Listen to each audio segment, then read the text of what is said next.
जय जगन्नाथ। श्री भगवान उवाच यद् करोसि यद् स्नासि यजजुहोसि ददासि यत् यत् तपस्यसि कन्तय तत् कुरुस्व मदर्पणम। अर्थात भगवान कहले, हे कुंती पुत्र, तुम जहाँ सब करुच, जहाँ खाऊच, जहाँ तपस्या, जहाँ यज्ञ करुच, सब मते समर्पण कर, जहाँ फल तुम पवित्र होई मोक्ष प्राप्त हो पारिबो। आपण मानक गोटे छोटिया उदाहरण माध्यम रे बुझेबाकू चेष्टा करी। दुई जन बंधु थिले, जने भल पाठ पढ़ी साइंटिस्ट बनिला, आउ जने एते भल न पाठ पढ़ी गोटे कृषक हैला, आउ गोटे छोटिया दुकान पके निज जीवन यापन कला। ओ कृषकटी बहुत कठिन कठिन परिश्रम करने सहित से भगवान नाम कीर्तन भगवत गीता पढ़ा सब बेले पूजा करवा भगवान अर्चना करवा यही सब काम से व्यस्त रहिला।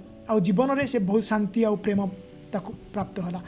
किंतु जी साइंटिस्ट से कौन गोटे पर गोटे पदवी पाइबा आशारे से बहुत मोहरे बांधी हो गला। जीवन से टंका पैसा बहुत किछि अर्जन कला, किंतु से केबे खुशी रे रही पारलानी। एथिरु आमे कौन शिखिले?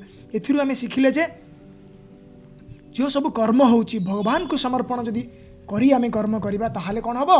आमर मन हृदय सब कौन पवित्र हो जिवो, जहाँ आमको मोक्ष दिगरे नहीं जीवो। आम शरीर पवित्र होगा सहित आमे मोक्ष को पाई परिबा।